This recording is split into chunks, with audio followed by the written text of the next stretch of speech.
Assalamualaikum warahmatullahi wabarakatuh. Kembali lagi bertemu dengan saya pada pertemuan ke-6 ini untuk membahas materi ilmu alamiah dasar, khususnya pada materi asal-usul kehidupan dan keanekaragaman makhluk hidup. Sebelumnya kita sudah membahas mengenai teori penciptaan alam semesta, penciptaan galaksi, dan penciptaan planet utamanya bumi. Jadi dari berbagai macam itu, sekarang kita mulai merujuk mengenai penciptaan makhluk hidup yang ada di bumi.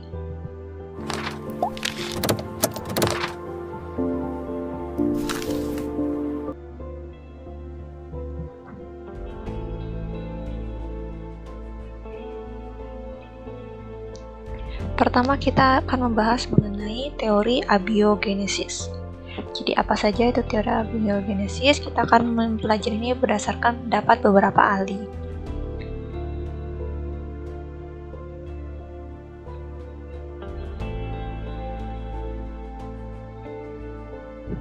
Jadi menurut teori abiogenesis ini menyatakan bahwa makhluk hidup itu berasal dari benda tidak hidup, atau dengan kata lain makhluk hidup itu ada dengan sendirinya. Jadi abiogenesis ini cenderung mengatakan bahwa benda atau makhluk hidup itu muncul atau berasal dari benda mati. Jadi nama lain teori ini dinamakan teori generatio spontanea. Jadi makhluk hidup itu ada dengan sendirinya dengan secara spontan.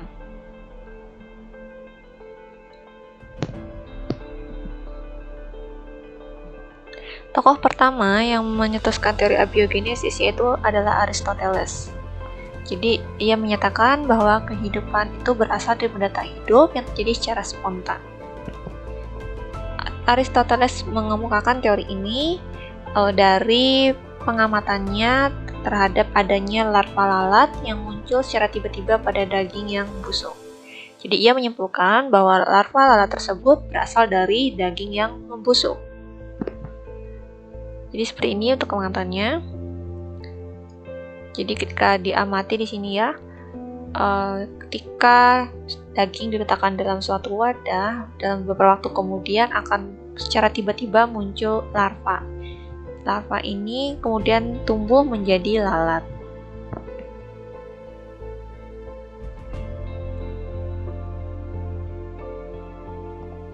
Tokoh kedua adalah John Needham. Jadi John Needham juga melakukan satu percobaan dan menyimpulkan bahwa kehidupan itu berasal dari benda mati. Di pengamatannya, di sini ada labu yang berisi kaldu. Jadi yang dimaksud kaldu itu adalah air ya, air rebusan. Kalau kita tuh biasanya merebus tulang ya, tulang belulang agar menghasilkan kaldu ayam atau kaldu sapi. Nah, itu yang dimaksud di sini. Di labu ini berisi kaldu yang dipanaskan tetapi tidak sampai mendidih. Setelah dibiarkan beberapa lama, setelah apinya dimatikan, kaldunya akan menjadi berwarna keruh.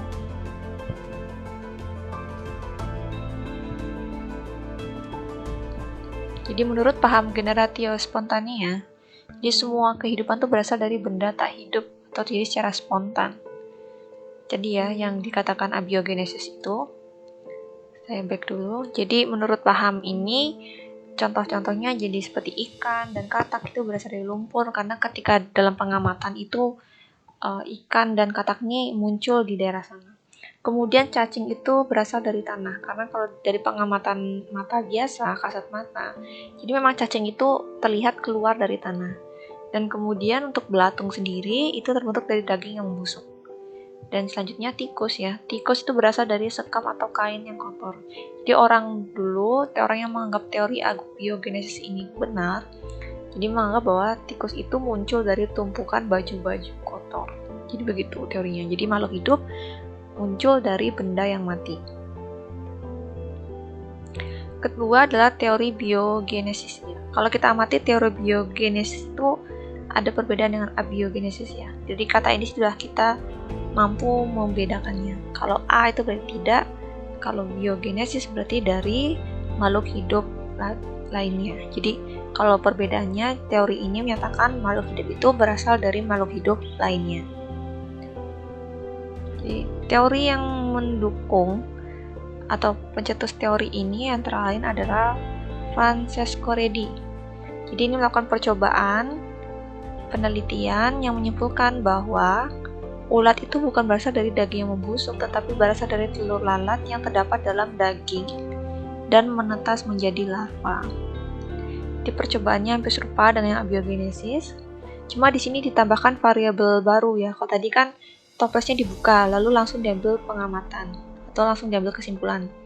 Kalau Francisco Redi, gitu ya. Jadi dia selain ada percobaan di wadah terbuka, dia juga melakukan percobaan di wadah tertutup. Jadi ada pembandingnya.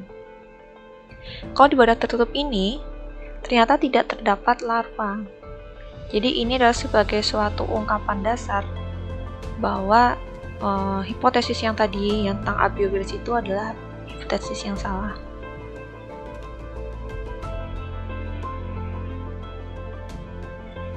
Tokoh selanjutnya adalah Lazzaro Spallanzani. Jadi melakukan percobaan untuk menyegah kesimpulan tadi oleh Nedam ya, yang labu tadi, labu yang dipanaskan, yang ada kaldunya tadi, menyimpulkan bahwa timbulnya kehidupan itu hanya mungkin jika ada kehidupan sebelumnya.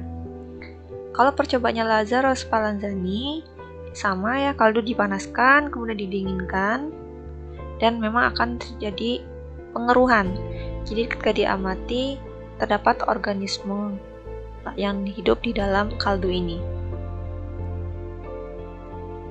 Kemudian dia melakukan pembanding, yaitu setelah kaldu dipanaskan lalu didinginkan dan kemudian wadahnya ditutup gitu. Dan ternyata setelah beberapa hari tidak terdapat organisme di dalam kaldu ya. Jadi tandanya itu kaldunya masih tetap jernih.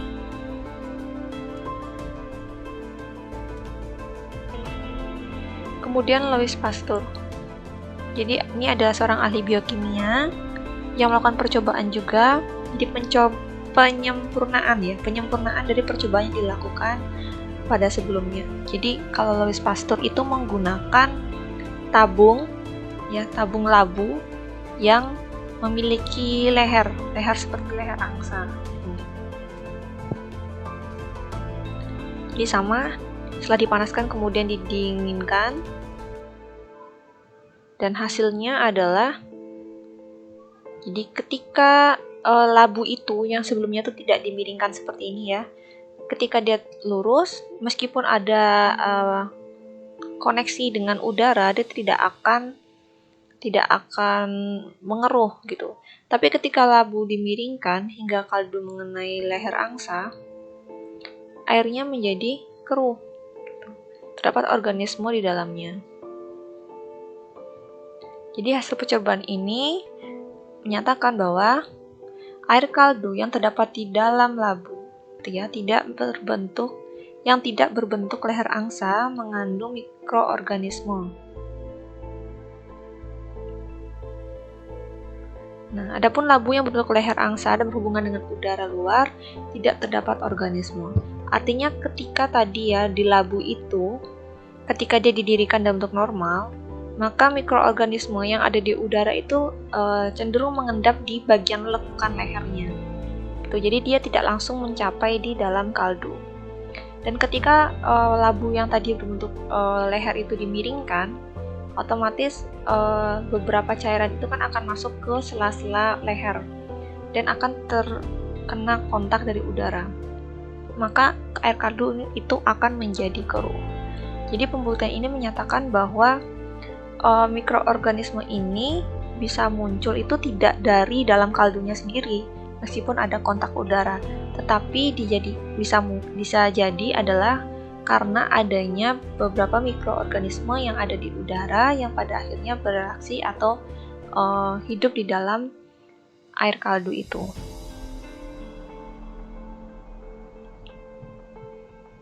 Jadi kesimpulannya adalah setiap makhluk hidup itu berasal dari telur. Ini yang untuk biogenesis ya, omne vivum ex ovo. Kemudian semua telur berasal dari makhluk hidup, omne ovum ex vivo. Dan terakhir adalah makhluk hidup berasal dari makhluk hidup sebelumnya, omne vivum ex vivo. Ya, kita sering dengar istilah ini ketika SMP. Jadi ini adalah beberapa kesimpulan hasil dari biogenesis ya. Teori biogenesis menyatakan makhluk hidup itu berasal dari makhluk hidup lainnya. Lalu selain kedua teori tadi, ada juga teori kosmozoid. Jadi asal mula kehidupan bumi itu berasal dari spora kehidupan yang berasal dari luar angkasa.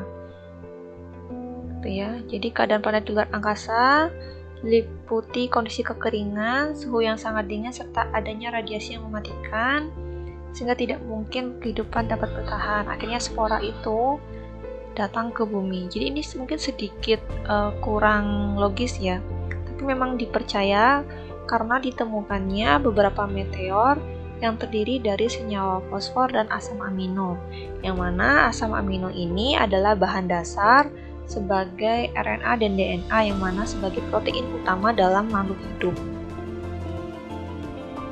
Jika kita misalnya di teori ini dianggap betul, pada video sebelumnya kan kita sudah melihat adanya proses pembentukan bumi ya. Ada yang namanya meteor Theia, jadi itu meteor besar yang datang ke bumi.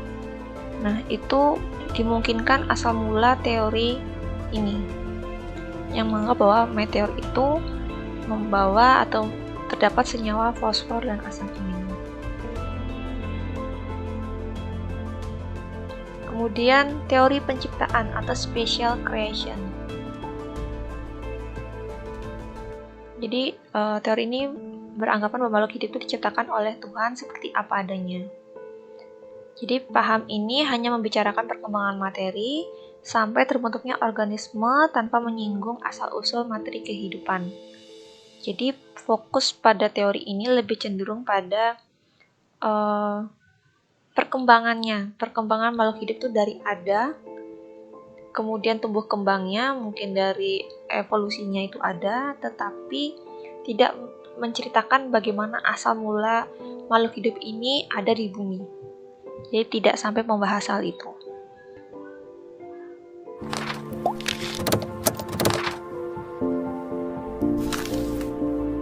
Dari video yang sudah saya jelaskan tadi, sudah ada beberapa teori yang menjelaskan mengenai asal mula kehidupan. Dibuka oleh teori abiogenesis yang dicetuskan pertama kali oleh Aristoteles, ya, jadi mengenai makhluk hidup itu berasal dari benda mati. Yang kedua, teori biogenesis, yaitu menjelaskan bagaimana makhluk hidup itu berasal dari makhluk hidup lainnya. Dan yang terakhir ini adalah teori Urey, jadi teori yang dicetuskan oleh Harold Urey.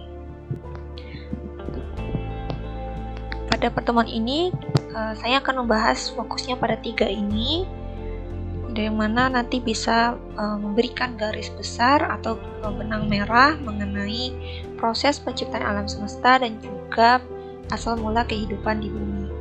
Jadi teori ini, kalau saya simpulkan, itu bermula dari keingintahuan manusia dan juga para ahli pada masa itu mengenai definisi atau penjelasan mengenai apakah hidup itu sebenarnya.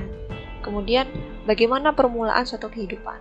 Jadi ketika pada masa itu ya belum ada penjelasan mengenai hal ini, maka ini kan menjadi suatu masalah bagi dirinya. Yang mana belum ada teori dan belum ada informasi atau fenomena yang ada di kognisi mereka, yang ada di hasil pemikiran mereka, sehingga hal itu memicu mereka untuk melakukan suatu penelitian mengenai bagaimana kebermulaan asal mula makhluk hidup itu di muka bumi. Jadi itu pada akhirnya muncul beberapa teori. Tadi saya sudah menjelaskan 2, sekarang kita lanjut kepada teori Urey dari Harold Urey. Jadi ini lebih secara kimiawi ya. Jadi teori Harold Urey ini bermula dari adanya para ahli biologi yang meneliti mengenai asal mula kehidupan yang terjadi di bumi. Jadi setelah penemuan mikroskop, mereka menemukan makhluk bersel satu sebagai asal mula kehidupan di bumi ini.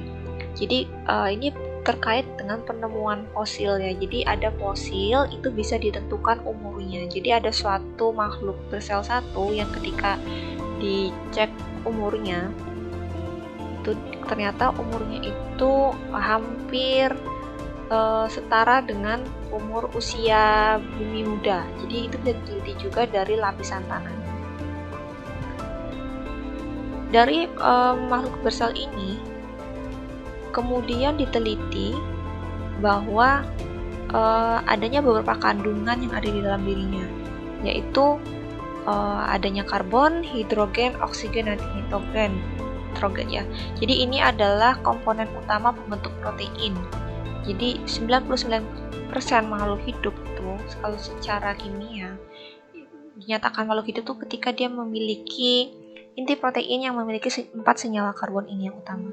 Lalu ini sebagai dasar oleh Harold Urey untuk meneliti tentang asal mula makhluk hidup di muka bumi ini. Sehingga dia mencetuskan hipotesa bahwa pada masa awal penciptaan bumi atau masa awal usia bumi itu atmosfer bumi ini sewaktu dulu mengandung metana, amonia, hidrogen, dan air dalam bentuk gas. Dan selanjutnya kita sebut dalam komponen X gitu ya untuk memudahkan ini. Kemudian hipotesis ini dibuktikan oleh muridnya Harold Urey, peserta didiknya di universitas untuk meneliti ini secara praktik gitu. Apakah betul yang dinyatakan oleh Harold Urey atau tidak?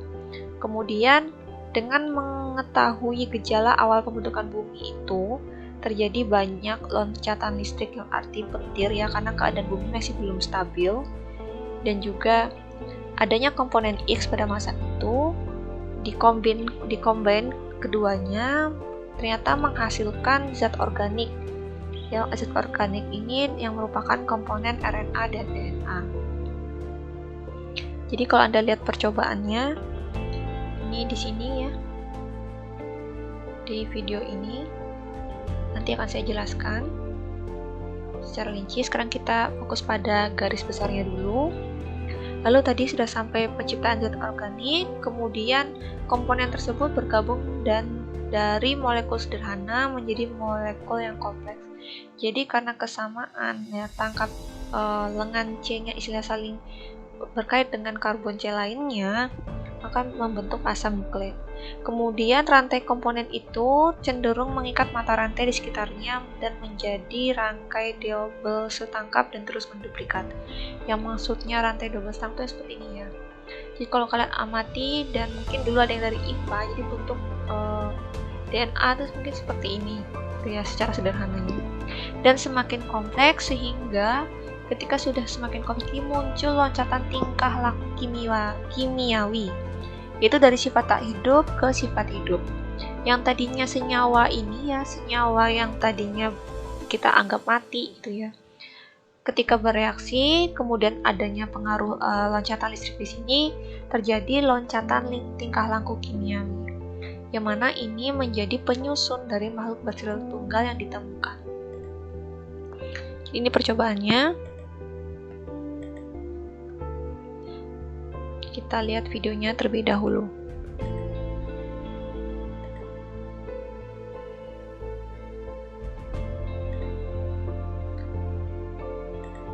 Oke. Jadi pada masa dulu ada sebuah meteorit ya yang membawa organisme hidup ya. Jadi teorinya kan seperti itu dulu. Tapi apakah itu betul atau tidak akan kita bahas lebih lanjut. Ini terjadi ketika proses pembentukan bumi, ketika Anda menonton video sebelumnya ya. Jadi ada yang namanya Theia itu yang menabrak bumi, yaitu adalah komet es ya, yang pada akhirnya membuat bumi itu suhunya pada akhirnya cenderung turun dan mulai terjadi proses pendinginan yang mana sesuai untuk kondisi senyawa-senyawa tadi untuk membentuk protein. Tuh. Ini yang saya ceritakan ya. Ini molekul, salah satu bentuk molekul secara kimia atas RNA dan DNA yang bersatu tadi.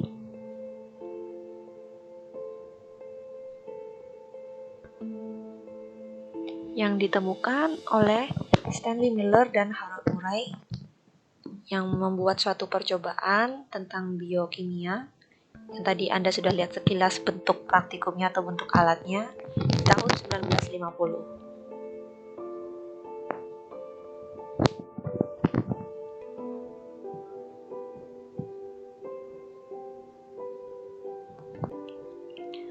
Jadi Miller ini mengkondisikan di mana senyawa yang ditemukan itu sesuai dengan kondisi bumi yang masih awal penciptaannya. Jadi membuat larutan yang dianggap sebagai larutan ocean itu yang kemudian dipanaskan disebut oceanic compartment, yang mana nanti ketika dipanaskan ini akan menghasilkan uap air ya, karena kita dulu pernah belajar kalau ketika air dipanaskan itu kan berubah jadi fasa cair ke gas. Kemudian gas ini ditangkap pada suatu tabung lagi ya. Oceanic compartment ini dipanaskan membentuk gas. Kemudian gas ini ternyata terdiri dari berbagai macam komponen. Ya, ada karbon dioksida, ada hidrogen, ada natrium, H2O. Ya, kita fokus pada penciptanya saja. Lalu prosesnya itu adalah adanya listrik ya. Karena ketika Anda melihat atau nanti ada video lagi mengenai alam ciptaan bumi, itu petir dan kilat itu selalu menyambar karena kondisinya itu masih belum stabil ya, dan juga banyak radiasi sinar kosmik pada masa awal ciptaan bumi, dan itu diciptakan kembali oleh Miller dalam bentuk rekayasa seperti ini. Dan kemudian setelah diberikan listrik gitu ya pada komponen atmosfer ini, hasilnya itu membuat adanya senyawa baru yang terbentuk gitu ya.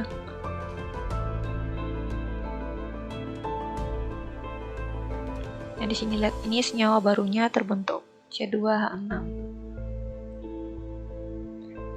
Kemudian untuk mengecek apakah bentuk ini sesuai dengan hipotesis Urey, kemudian untuk mempermudah pengamatan menggunakan mikroskop, maka dikondensasikannya itu nantinya uap air ini diberikan air dingin ya. Jadi tabung di sini yang maksudnya diberikan pendingin. Jadi uap air ini atau gas ini nanti akan berubah menjadi cair. Gitu ya, jadi perubahan fasa gas menjadi cair.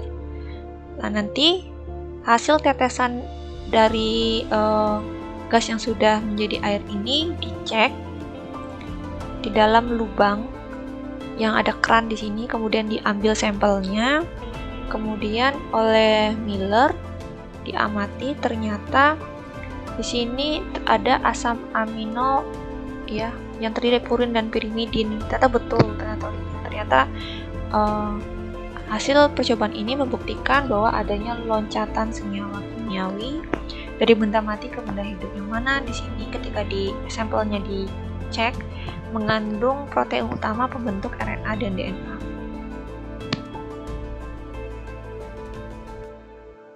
Jadi seperti itu penjelasan mengenai percobaan dari Stanley Miller ya. Tadi saya sudah mencatatkan bahwa ketika sampelnya diambil ternyata ada asam amino sebagai pencipta RNA dan DNA yang mana membentuk makhluk hidup. Jadi yang makhluk hidup bersel satu tunggal itu dimungkinkan berasal dari ini. Ya, yang tadi dijelaskan. Jadi yang gas baru itu muncul etana dan metil, CH3 dan CH2H6. Kemudian yang tadi ya saya ceritakan, sampelnya ketika diambil ada gula, pirin, purin, pirimidin, asam amino, yang mana itu pencipta awal RNA dan DNA. Selanjutnya mengenai sejarah perkembangan makhluk hidup.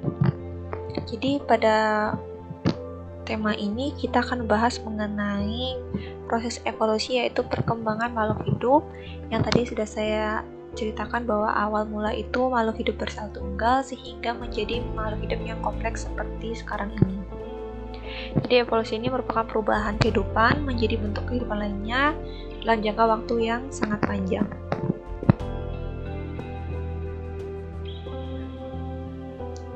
Jadi ada beberapa teori yang menjelaskan hal ini, yaitu teori Lamarck, yaitu adalah proses adaptasi.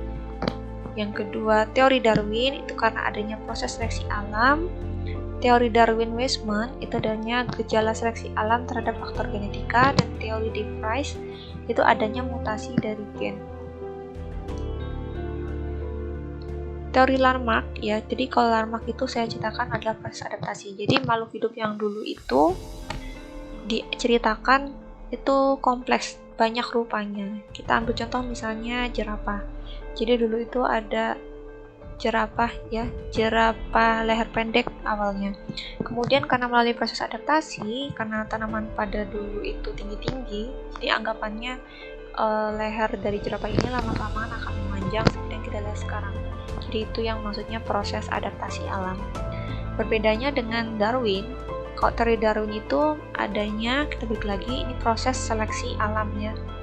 Karena adanya proses seleksi alam, artinya adanya sesuatu, adanya kemampuan makhluk hidup yang pada akhirnya ditantang untuk mengikuti alam. Artinya jika dia tidak mampu untuk mengikuti alam, dia akan punah. Itu teori Darwin. Ketika mengambil sampel yang sama seperti jerapah di sini, jadi teori Darwin itu menyatakan dulu itu ada jerapah yang lehernya panjang dan juga ada jerapah yang lehernya pendek. Karena tanaman atau makanan mereka itu sangat tinggi dedaunannya, maka yang bisa berhasil hidup itu adalah yang leher panjang, sementara yang leher pendek itu mati. Jadi hingga saat ini hanya yang kita lihat itu hanya jerapah yang berleher panjang. Itu perbedaannya Lamarck dan Darwin. Kalau teori Darwin-Weismann menyatakan bahwa sel-sel tubuh tidak dipengaruhi oleh lingkungan, membuktikan pendapatnya dengan mengawinkan dua tikus yang dipotong ekornya. Jadi ekornya tikus ini sengaja dipotong untuk percobaan, untuk membuktikan apakah nantinya bayi yang dilahirkan itu ekornya akan putus juga. Tapi ternyata hasilnya tidak ya. Jadi ternyata anak tikus ini ekornya tetap panjang, meskipun kedua orang tuanya ekornya diamputasi. Jadi kesimpulannya, perubahan sel tubuh karena pengaruh lingkungan tidak akan diwariskan ke generasi berikutnya. Hal ini membuktikan bahwa teori evolusi Lamarck itu tidak benar. Kemudian, evolusi adalah masalah perwarisan gen-gen melalui sel kelamin, atau evolusi adalah gejala seleksi alam terhadap faktor genetika. Begitu. Jadi ada pro kontra juga mengenai berbagai pendapat evolusi. Kalau Lamarck dan Weismann, yang tadi yang tikus tadi, Weismann itu menentang pendapat Lamarck tentang diturunkannya sifat-sifat yang diperoleh. Jadi ini dibuktikan hasil percobaannya yang menggunakan 2 ekor tikus yang sudah dipotong ekornya. Kemudian kalau Lamarck dan Darwin itu perbedaannya pendapat tentang munculnya jerapah yang berleher panjang. Dia kalau Lamarck itu menganggapan bahwa semula jerapah itu berleher pendek, kemudian menjadi panjang. Kalau Darwin itu cenderung berteori bahwa sebelumnya itu populasinya heterogen. Jadi adanya kompetensi makanan, ada kompetensi makanan, jadi ada akhirnya yang tidak dapat makan yang mati. Jadi karena adanya seleksi alam.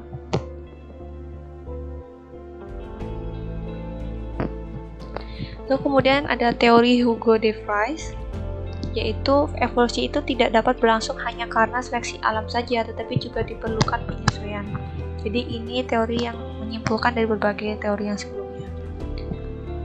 Jadi adanya mutasi contohnya, yaitu adalah perubahan spesies secara drastis karena terjadi perubahan gen atau kromosom sel. Kemudian kromosom dan gen adalah bagian sel makhluk hidup yang menurunkan warisan sifat dari induk kepada keturunannya. Jadi karena adanya mutasi, maka anak-anak yang dilahirkan atau makhluk hidup setelahnya akan mendapatkan perbedaan dengan induknya karena adanya mutasi kromosom dan gen ini. Itu menurut teori Hugo de Vries. Jadi ada berbagai macam teori, ada teori yang menyatakan bahwa makhluk hidup itu hasil dari adaptasi, ada juga dari hasil seleksi alam, dan juga ada yang menyatakan bahwa adanya mutasi. Makanya makhluk hidup di awal penciptaan bumi itu berbeda dengan yang sekarang.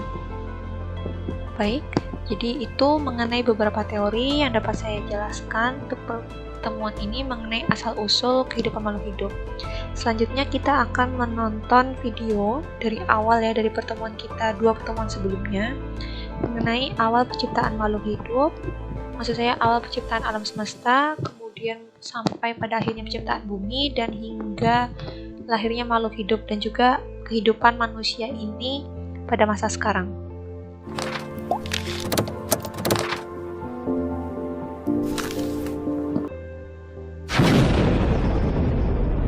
Kita memulai ini dari teori Big Bang. Ya, jadi adanya perluasan dari satu titik menuju luas alam semesta karena adanya reaksi berbagai partikel hidrogen pada masa itu. Lalu ini mulai merujuk kepada pembentukan bumi yang pada awalnya berbentuk prototipe keadaan bumi yang masih panas. Pada masa dulu masih sering terjadi perbenturan antara asteroid yang ada di luar angkasa. Pada masa awal bumi ini sangat panas, jadi belum ada makhluk hidup yang ada di bumi ini.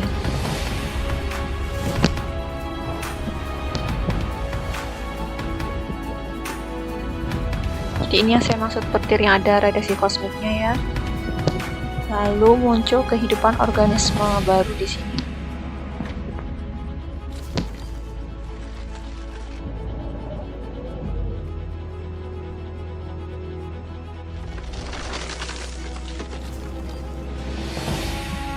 Lalu ketika oksigen ditemukan, makhluk hidup tadi yang melalui proses perubahan kimiawi, kemudian pada akhirnya membentuk menjadi makhluk hidup, yaitu makhluk hidup bersel tunggal.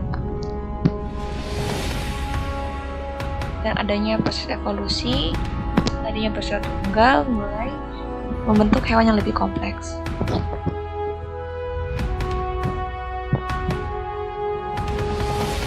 Ini adalah pemisahan daratan, Pangea, yang tadinya satu daratan menjadi beberapa benua seperti kita lihat sekarang.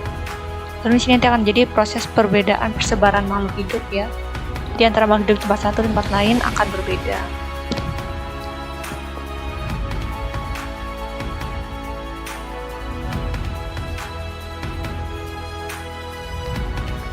Contoh proses evolusi. Lalu masuk kepada zaman dinosaurus.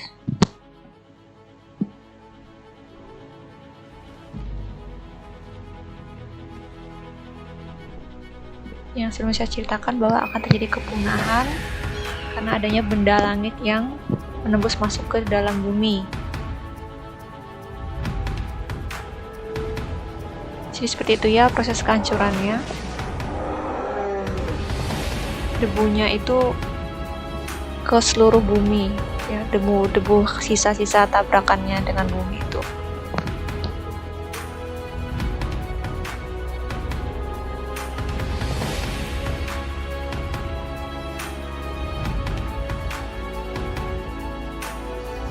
Lalu terjadi proses perubahan kehidupan yang baru lagi, muncul mamalia pada era ini.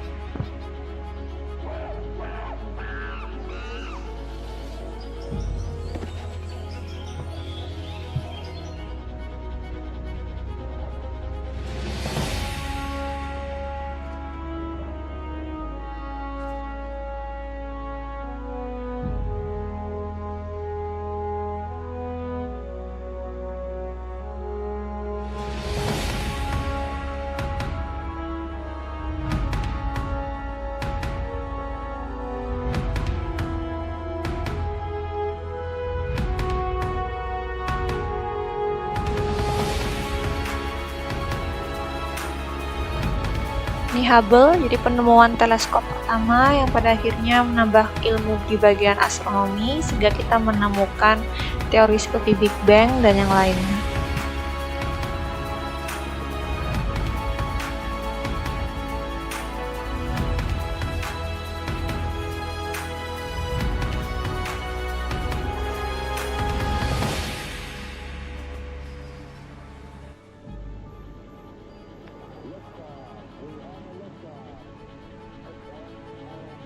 Ini kemajuan teknologi pada era kini yaitu mulai berekspansi ke luar angkasa.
قل أئنكم لتكفرون بالذي خلق الأرض في يومين وتجعلون له أندادا ذلك رب العالمين وجعل فيها رواسي من فوقها وبارك فيها وقدر فيها أقواتها في 4 أيام سواء للسائلين ثم استوى إلى السماء وهي دخان فقال لها وللأرض ائتيا طوعا أو كرها قالتا أتينا طائعين فقضاهن 7 سماوات في يومين وأوحى في كل سماء أمرها وزينا السماء الدنيا بمصابيح وحفظا ذلك تقدير العزيز العليم